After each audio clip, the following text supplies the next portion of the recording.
네, 보신 것처럼 한미 양국이 팩트시트를 공개했고 대미 투자에 대한 양해각서도 체결했습니다. 한미 관세, 안보 협상 최종 타결에 여야의 평가는 엇갈렸는데요. 네, 최진 대통령 리더십 연구원 원장 김종혁 전 국민의힘 최고위원과 자세한 내용 짚어보겠습니다. 안녕하십니까? 네, 안녕하십니까. 두 분 안녕하십니까?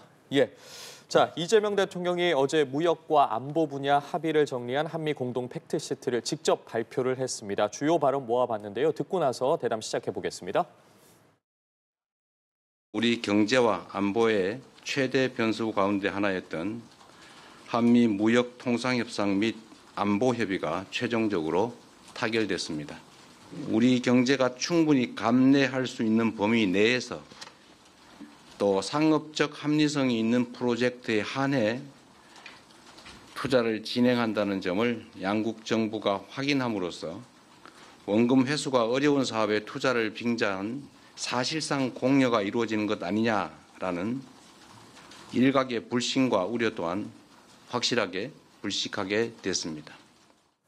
네, 보신 것처럼 이재명 대통령이 한미 협상 결과를 직접 설명을 했습니다. 네. 구체적인 팩트시트의 내용에 대해서 앞으로 두 분께 여쭤보겠지만 일단 이재명 대통령의 소회라고 해야 될까요? 좀 입장을 냈던 부분들에 대해서 짚어보면 대통령은 빠른 합의를 종용하는 내부 압박이 가장 힘들었다라면서 우리에겐 버티기가 최대의 무기였다라고 밝혔습니다. 먼저 소회에 대해서 어떻게 들으셨는지부터 여쭤보겠습니다. 대통령이 오죽하면 국민 앞에서 본인의 속마음을 털어놓았을까 하는 생각입니다. 그러니까 미국보다 더 힘들었다는 게 내부 야당의 어떤 그런 압박이었다는 게 사실 고충을 토로한 거 아니겠습니까? 사실 이제 우리 한국처럼 이제 불리한 자가 강한 자와 협상을 할 때는 정면으로 맞부딪히지 않고 버티고 빙빙 둘러하는 우회 전략을 쓴다라는 협상 기본 전략 아닙니까? 어떻게 보면 약자의 어떤 생존 전략이나 다름없는 건데 이걸 우리 정부가 적극적으로 힘있게 구사했는데 사실 그동안에 국민이 계속 빨리빨리 바로 계속 비판하고 일관되로 몰아붙였지 않습니까? 아마 이런 분들이 너무 힘들었다는 걸 토로한 건데 사실 미국이 마치 빚쟁이처럼 말이죠. 3,500억 달러 언제 할래 어떻게 할래 말 계속 몰아붙였던데 이 상황에서 우리가 할 수 있는 거는 일관되게 버티는 것, 시간 끄는 것만이 우리 한국의 최고의 전략이다라고 솔직히 연합TV 이 자리에 제가 수없이 여러 번 말씀드렸습니다. 아무튼 천만다행히 결과적으로 우리 한국 정부가 최악의 조건 속에서 최선의 결과를 맺었다. 정말 아슬아슬한 고비를 잘 넘기고 유종미를 거뒀다라고 저는 높은 점수를 주고 싶습니다. 이재명 대통령 글자 하나까지 치열한 논쟁이 있었다라고 이야기했거든요.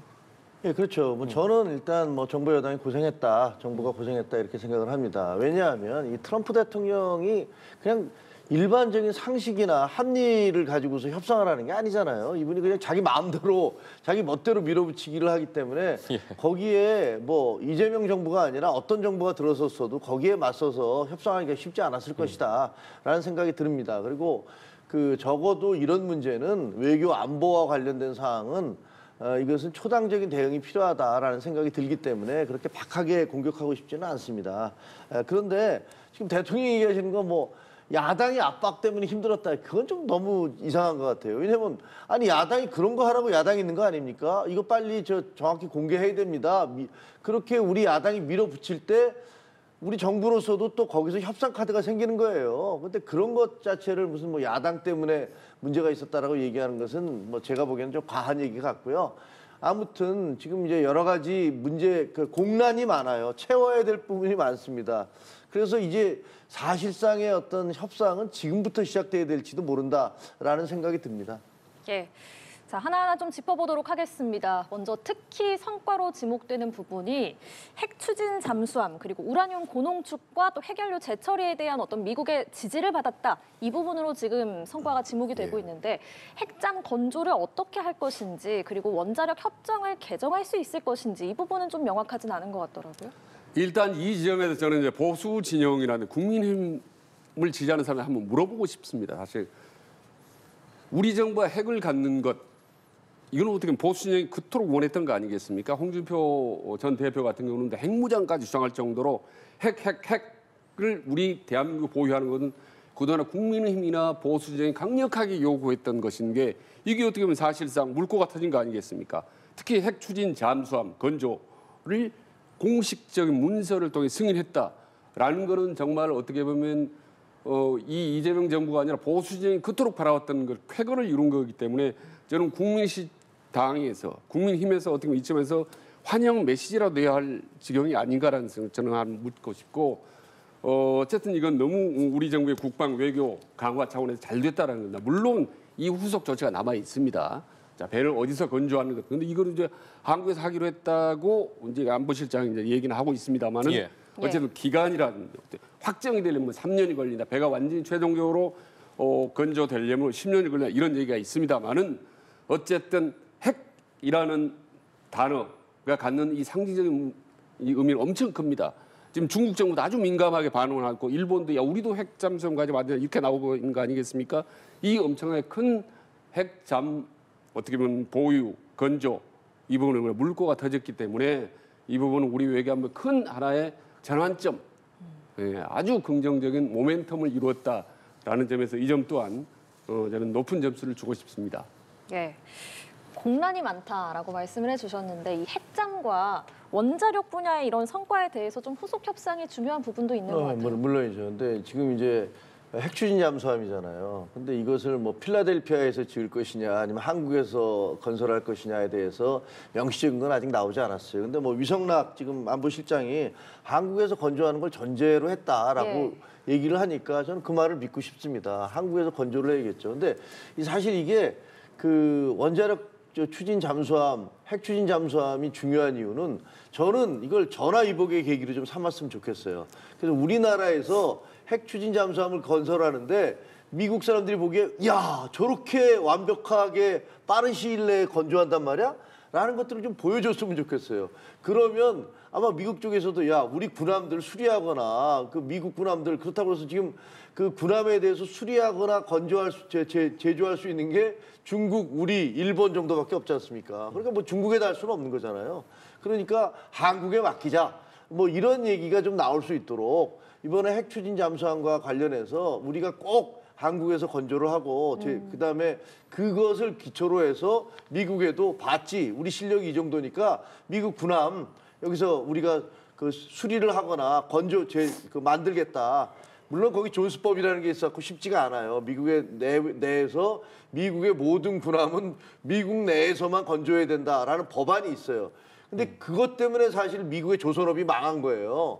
왜냐하면 경쟁력이 하나도 없잖아요. 자기네 조선소에서 시간이 얼마 걸리든 뭐 돈이 얼마 들든 간에 다 그냥 정부에서 다 지원해 주니까 경쟁력이 사라져갖고 결국 조선업이 망한 거거든요. 그러니까 그런 것들 틈을 잘 파고 들어가서 우리가 이번에 전화위복의 계기로 삼았으면 좋겠다. 이거는 어느 정권과 상관없는 거잖아요. 이거 계속 지으려면 이재명 정권 이후에 계속 지어야 될 거예요. 그러니까 그런 거 여야가 그런 그 당리당략적인 거 따지지 말고 전체적으로 국익을 위해서 좀 총력 대응을 했으면 좋겠다라는 생각을 합니다. 예, 말씀해주신 것처럼 뭐 핵추진 잠수함뿐만 아니라 뭐 미 해군 함정 건조도 우리에서 이제 할 수 있게 개선책을 모색하겠다라는 입장이 나왔으니까요. 구체적으로 좀 어떤 논의가 이루어질지는 지켜봐야겠습니다. 안보 분야와 관련해서 짚어봤고 이번엔 통상 분야도 좀 두 분께 여쭤볼게요. 자동차 이제 15% 관세 인하 있었고요. 그리고 반도체 관련해서 뭐 대만과의 비교했을 때 뭐 부족하지 않은 조건, 최혜국 대우 확보를 한 상황이지 않겠습니까? 뭐 기대했던 만큼이라고 평가하십니까? 방금 말씀드린 질문은 이제 여야나 패널들에게 물어보면 안 됩니다, 사실은. 예. 재계에서 어떤 반응을 하나 중요한 건데 지금 대기업 총수 일제히 지금 환영 메시지를 냈지 않습니까? 정성 현대차 그룹 회장 같은 경우는 정부에게 진심으로 감사드린다라고 할 정도로 모든 정부 총수들이 전부 다 환영 일색입니다. 그리고 이 3,500억 달러라는 이 어마어마한 돈을 행여나 미국 정부가 자기 마음대로 헛되이 쓰지 않을까라는 걸 우리가 고민을 하고 걱정을 했는데 이 부분은 그렇게 하면 안 된다라고 MOU 1조에다 다시 상업적 합리성 확 못을 박았습니다. 이래서 분명하게 실질적으로 필요한 곳에 써라라는 부분에 대한 명시를 한 거고 거기다가 그것도 보여주는데 프로젝트 추진 과정을 우리 한국 정부가 일일이 감시할 수 있는 프로젝트 매니저까지도 설정을 하기로 모든 게 다 장치를 해놓았습니다. 그렇기 때문에 경제적 효과는 상당히 긍정적으로 우리가 잘 협정을 맺었다라는 것들 말씀드리고 거기다가 이번 주말에 대통령이 직접 한 뭐 이재용 삼성 회장을 비롯해서 10여 개 기업 총수를 불러서 직접 설명을 하고 서로 도움을 구하고 의견 교환하는 이런 자리를 마련하지 않습니까? 그래서 이번 통상 정책 과정에 다시 한번 드러나는 현 정부의 어떤 친기업 정책이 분명하게 확연하게 드러났다라는 말씀드리고, 다만 이제 사적으로 치면 사실은 친근로자라는 친노동자를 위한 작업도 사실 필요한 부분이 있죠. 그런 요건 말씀드렸지만 어쨌든 동상이 뭐 100% 만족할 수는 없겠지만 대기업이 일제히 환영할 정도로 충분히 성과를 우리가 거둘 만큼 거뒀다라고 저는 평가를 합니다. 기업과 재계에서도 어쨌든 계속해서 이 팩트시트 관련해서 기다리고 있었고 어쨌든 발표가 됐습니다. 뭐 굉장히 만족할 만한 부분들이 있었다라고 평가를 해주셨는데 어떻게 좀 보셨습니까? 그래서 저는 뭐 만족이라는 건 잘 예. 모르겠고요. 어쨌든 그 급한 불을 껐다. 그리고 최악의 상태에서 벗어났다라고 생각을 합니다. 그리고 아까 말씀드렸던 대로 공난이 많기 때문에 지금부터 협상을 또 계속 해 나가야 되는 거예요. 그거를 자꾸만 뭐 정치적으로 우리가 완벽하게 해냈다 이런 식의 선전은 안 했으면 좋겠어요. 오히려 굉장히 앞으로 우리가 갈 길이 멉니다라고 얘기하는 게 더 설득력이 있다고 생각이 되어집니다.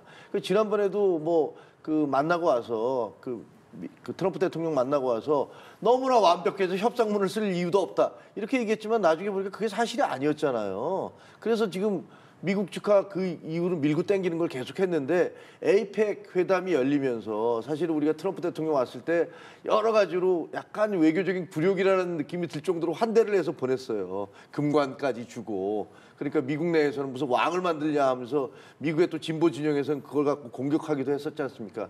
그럼에도 불구하고 국익을 위해서 우리가 그렇게 했다는 부분들을 저는 뭐 우리가 인정해야 된다라고 생각을 하고요.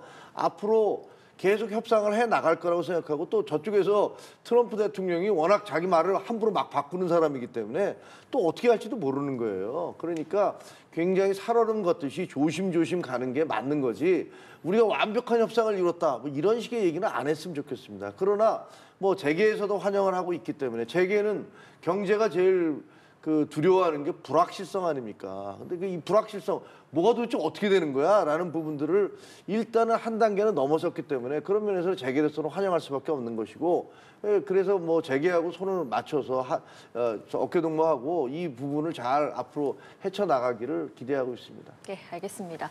여야는 한미 관세 및 안보 분야 합의 사항을 담은 조인트 팩트시트 내용에 온도차를 보였습니다. 여야 대표 목소리 들어보시죠. 오로지 국익적 관점에서 뚝심 있게 이재명 대통령께서 트럼프 대통령과 협상을 잘 해주셨기 때문이다 생각합니다. 대장동 의혹을 덮기 위해 급박하게 준비했다는 느낌마저 드는 알맹이 없는 발표에 불과했습니다. 팩트시트가 아니라 백지시트였습니다.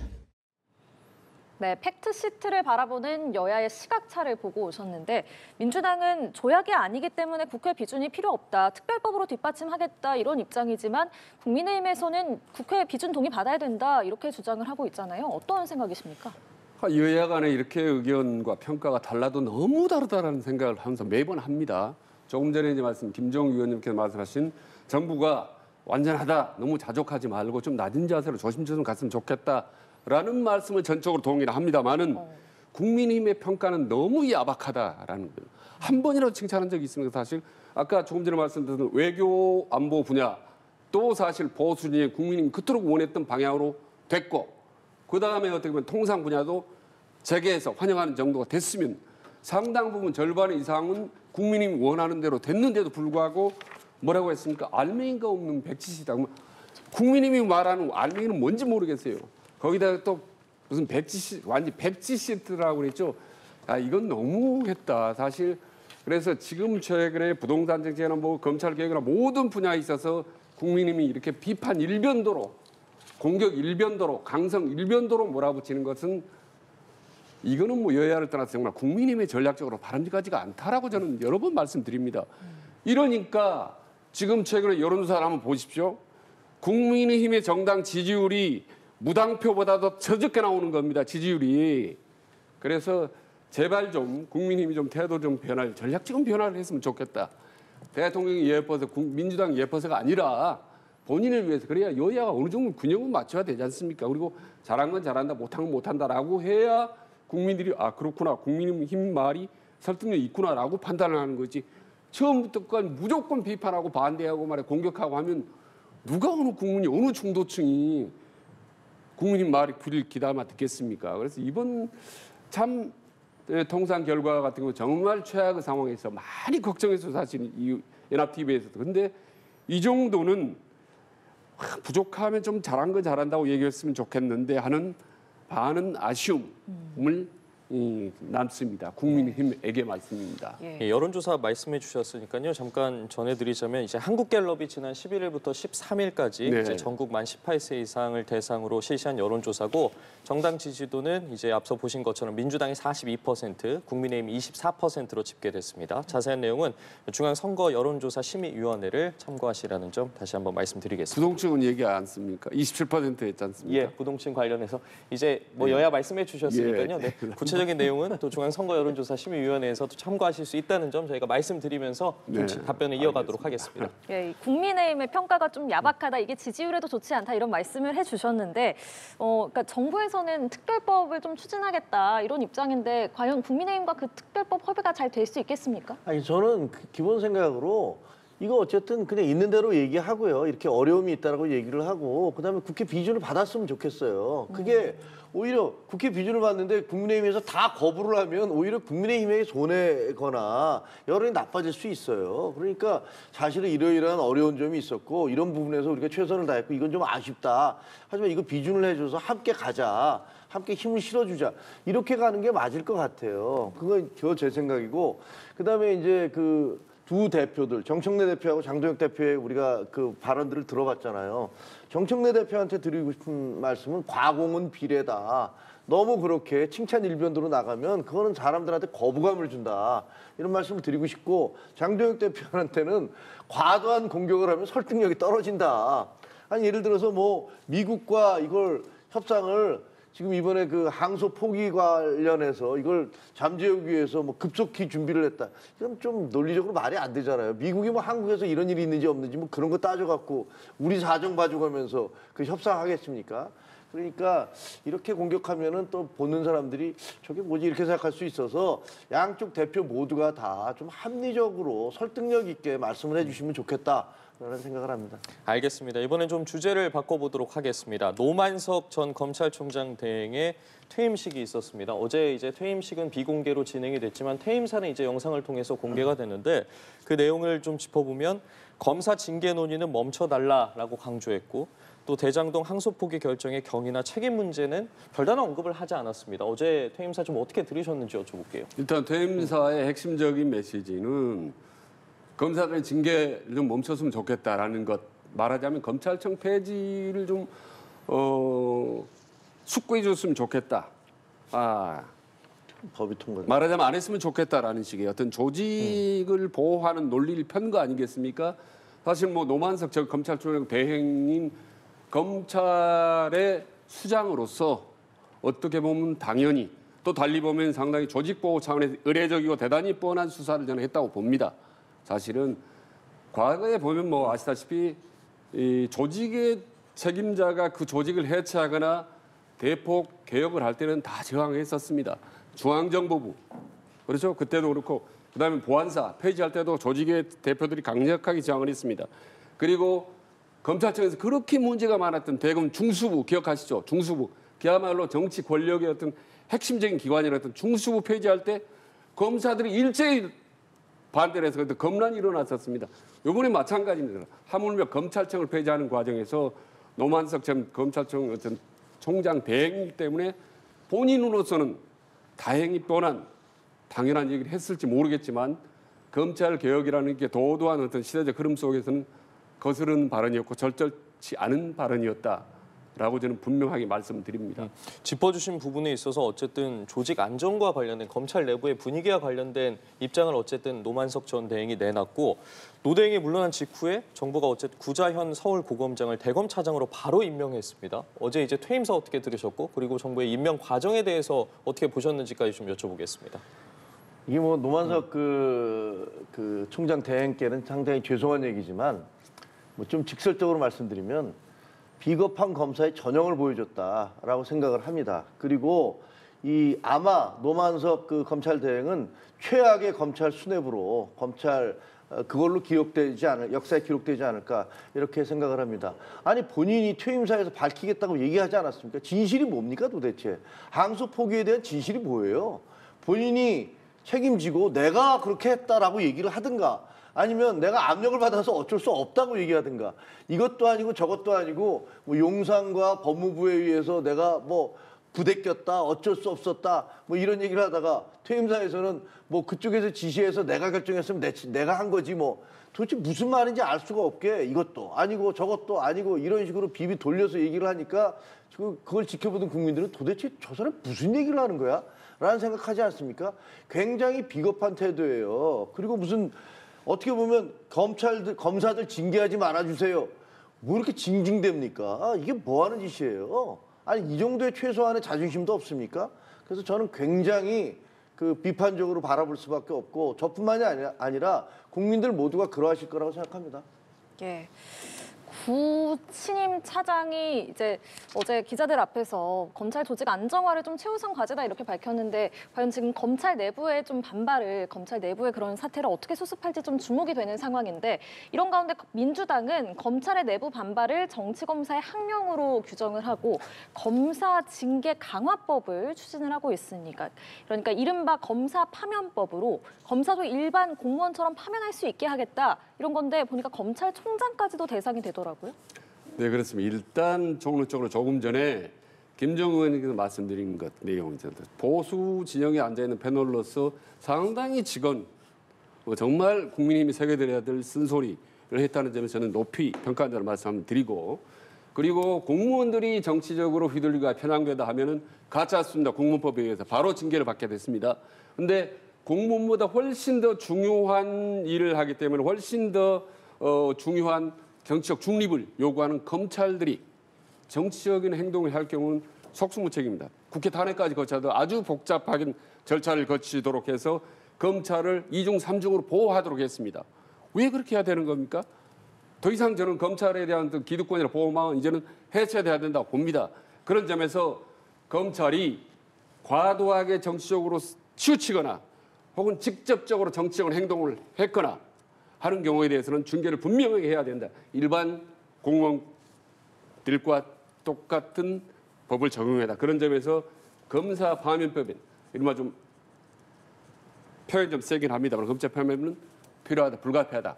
그리고 이 검찰 파면은 그동안에 검찰이 수험 세월 동안 쌓아왔던 자업자득의 업보로서 최종적으로 지금 방점을 찍는 국면이기 때문에 민주당이 추진하고 있는 이 검사 파면법은 불가피한 시대적 흐름이다. 그래서 새롭게 신임 검찰총장 역할을 대행하는 누굽니까 구자현 서울지검장은 이런 부분에 대해서 본인이 역할을 하겠다고 그랬습니다. 예. 안정님. 그래서 이 시대의 흐름을 직시하고 그동안에 검찰이 좋은 일도 많이 해왔고 좋은 검찰도 많이 있지만 그동안에 쌓아왔던 너무나 많은 어떤 국민적 비판 이런 부분을 겸허하게 받아들이고 스스로 황골 탈퇴하는 각오로 내부 개혁, 검찰 개혁에 앞장섰으면 좋겠다. 특히 검사 파면법도 조직의 보호 논리가 아니라 국민적으로 검찰이 다시 태어나는 하나의 좋은 계기가 됐으면 좋겠다. 그렇게 생각했으면 좋겠다라는 검찰 내부의 자성과 황골 탈퇴 이번 한 번 더 저는 촉구해서 말씀드립니다. 예, 검사 파면법에 대한 입장 듣겠습니다. 코미디하고 있는 거죠. 제가 보기엔 그렇습니다. 아니 그 지시한 적도 없다면서요. 근데 뭐 지시한 적도 없는데 무슨 항명입니까? 그리고 항명이라는 것은요. 제대로 된 지시에 대해서 따르지 않을 때 그때 그것을 항명이라고 합니다. 온당한 지시를 했는데 거기에 명령 불복종을 할 때 그걸 항명이라고 얘기합니다. 지금 검찰총장이 원래 다 사인까지 내서 도장까지 찍고 결재까지 해서 지금 항소하기로 했던 것을 갑자기 뒤집은 거 아닙니까? 아니 그런 것들에 대해서 밑에 있는 검사장들과 검사들이 이게 도대체 어떻게 된 겁니까? 외압받은 게 아닙니까? 라고 물어보는 게 그게 어떻게 항명이 될 수가 있습니까? 만약에 그런 식의 논리라면 윤석열 전 대통령이 비상계엄을 하면서 불법적으로 국회에다가 군인들을 투입하고 선관위에다 군인들을 투입할 때 밑에 있는 군인들이 주저주저 하면서 안 나갔고 그 진압을 제대로 안 했어요. 그럼 그거 전부 다 항명죄로 다스려야 됩니까? 그 사람들 다 불법적인 명령에 대해서 그것을 불응했기 때문에 그 사람들 다 그 항명한 겁니까? 뭐 말이 되는 소리를 하셔야죠. 그리고 여기서 뭐 검사들 징계를 한다고 그럽니다. 아니 지금 이 그 항소 포기 문제가 이렇게 시끄러워진 게 검사들이 시끄러워서 이렇게 된 겁니까? 국민들이 문제를 삼은 거예요. 여론이 야 이건 말이 안 되는데? 라고 하고 언론이 문제를 제기하고 국민들이 항의를 해서 이렇게 시끄러워진 겁니다. 그러면 그 국민들에 대해서 뭐 하실 겁니까? 국민징계법 만드실 겁니까? 검사징계법 대신에 아예 국민징계법을 만드세요. 그래서 국민들 거기에 대해서 항의하고 목소리 내는 사람들 다 징계하겠다고 하십시오. 제가 보기엔 정말 너무나 논리적으로 말이 안 되는 주장을 하고 있는 거고요. 그다음에 구자연 서울 고검장 이분 검찰총장으로 바로 임명을 하셨던데 이분 추미애 법무부 장관 때 승승장구한 아니세요? 그렇게 자기 편 그냥 앉혀놓고서 그렇게 바꿔치우면 그 밑에 있는 검사들이 와, 저 사람 새로 왔으니까 우리가 저분 리더십에 따라서 이제 바뀌어야지 이렇게 생각하겠습니까? 아니 국민들은 굉장히 공정하고 객관적으로 검찰을 1년밖에 안 남은 문 닫는데 1년도 안 남은 그 검찰 제대로 다스릴 수 있겠다 이렇게 생각하겠습니까? 저는 지금 굉장히 민주당과 집권당이 잘못 대응하고 있다 이렇게 생각을 합니다. 제가 분명히 한마디 말씀드리지 않고 이거는 법무부가 직접적인 지시는 안 했을지라도는 간접적인 암시를 했다고 저는 봅니다. 그럼에도 불구하고 이 부분에 대해서 항명에 대해서 분명하게 이 부분은 지적을 하거나 저는 징계를 해야 된다고 보는 입장인데 사법적인 집행력을 갖고 있는 검찰이 정부 정책이나 검찰 조직에 대한 이동에 대해서 일일이 직접적으로 공개적으로 반대 액션을 취한다. 이거는 얼마든지 할 수 있다라는 것을 용인한다면 앞으로 이 검찰의 정치화, 세력화, 권력화 이런 부분을 공개적으로 인용하는 거나 다름없어요. 어떻게 보면 김종인 위원께서는 검찰을 상당히 나이브하고 어떻게 보면 착한 주식으로 보는 건 아닌지 그리고 우리 정세의 흐름을 너무 어떻게 보면 정석대로 정의롭게 보는 건 아닌지 저 상당히 그 부분에 말씀드리는데 그동안 해왔던 검찰의 어떤 행동들 수십 년 동안 보아왔던 거 보면 너무 지나치게 권력화된 행동을 해왔기 때문에 저는 그 연장선상으로 봅니다. 이거는 보수 정부 때도 진보 정부 때도 여야 떠나서 계속 지속적으로 그래왔기 때문에 이런 과도하고 노골적으로 적극적으로 공개화된 검찰들의 어떤 정치적 행위 이런 부분은 어떤 형태로든지 제동을 걸어야 되고 제어할 수 있는 법적인 제도적인 장치를 마련해야 된다라는 제가 말씀드립니다. 근데 그게 잘못하면 내로남불이라는 비난을 충분히 받을 만합니다. 왜냐하면 조희대 대법원장에 대해서 어떤 판사 한두 명이 조희대 대법원장 책임지십시오. 물러나십시오. 라고 글을 써왔더니 민주당이 뭐라고 그랬습니까? 이거 정의로운 판사라고 하면서 그 사람들 얼마나 축혀 세웠습니까? 그리고 과거에 윤석열 전 대통령을 박근혜 전 대통령 때 그때 국정원 댓글 의혹 사건 수사하게 만들었어요. 그래서 그때 국회에 나와서 그 위에서 그때 서울중앙지검장한테 이 윤석열 그때 검사가 치받았어요. 들이받았습니다. 그래서 그때 서울지검장이 눈물을 뚝뚝 흘리는 그 모습을 보면서 민주당 뭐라고 그랬습니까? 와, 정의로운 검사가 나타났다. 이렇게 얘기하시지 않았습니까?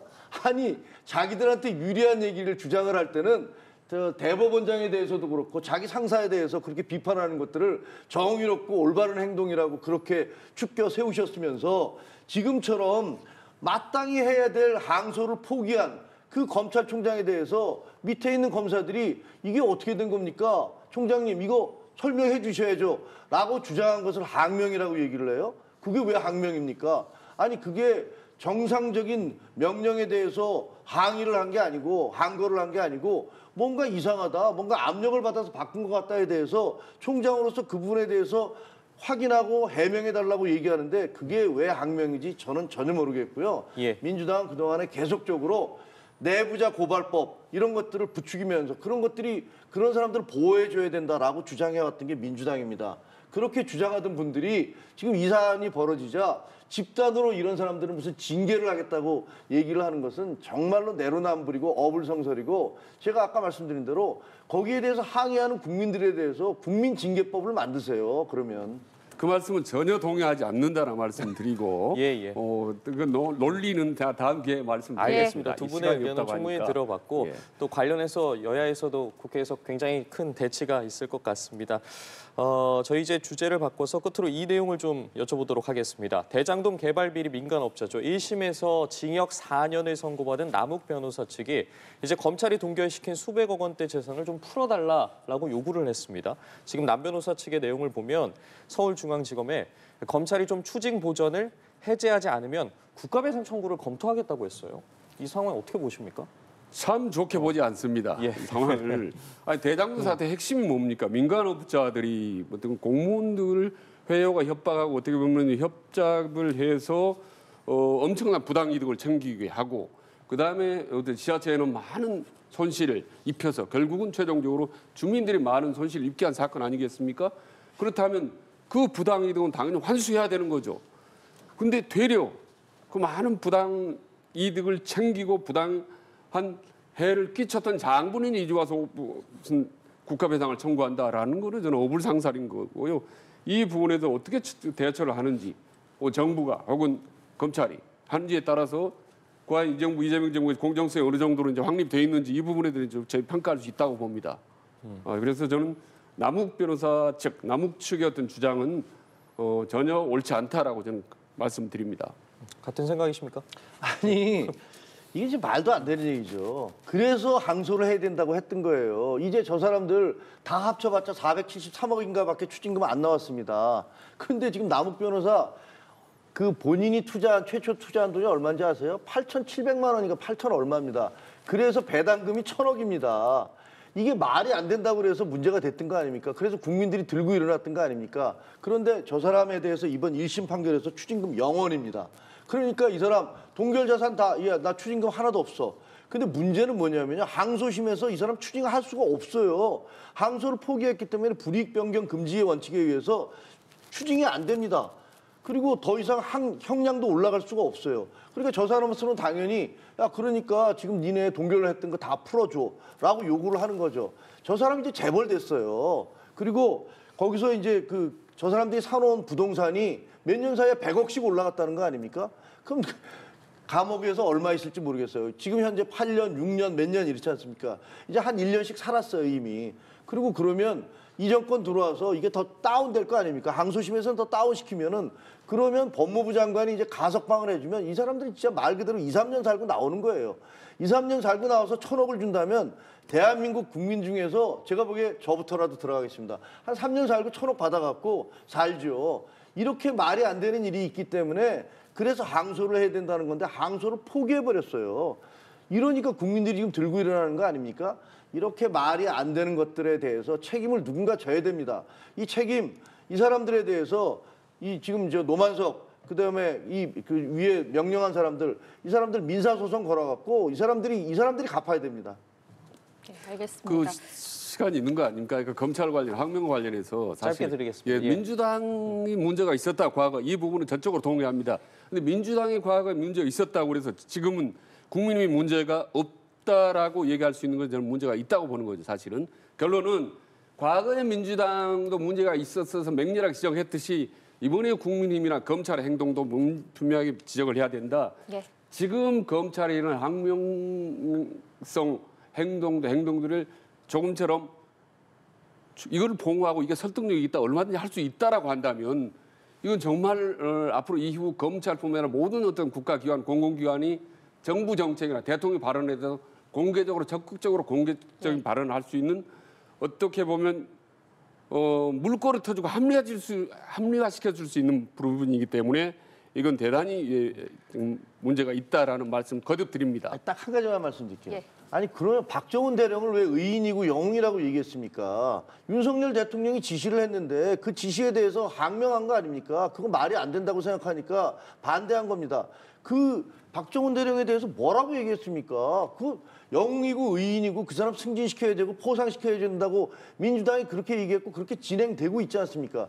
그러면 부당한 명령에 대해서 거기서 항의한 사람들을 그게 무슨 잘못한 거라고 얘기를 하시면 그건 제가 보기엔 진짜 내로남불이고. 아니 한 말씀인데 그거는 윤석열 전 대통령의 더 내란 행위와 이재명 대통령의 검찰 개혁을 똑같은 수준으로 놓고 말씀하시기 때문에 아니, 그건 정말 최상병 비유가 사건이 맞지 무슨 않다고 보는 내란입니까? 겁니다. 최상병 사건이 무슨 내란과 관계가 있어요? 그거는 그냥 최상병 사건입니다. 예, 그리고 이거- 알겠습니다. 예, 저희 두 분 말씀은 오늘 여기까지 듣도록 하겠습니다. 지금까지 최진 대통령 리더십 연구원 원장 김종혁 전 국민의힘 최고위원과 함께했습니다. 고맙습니다. 고맙습니다.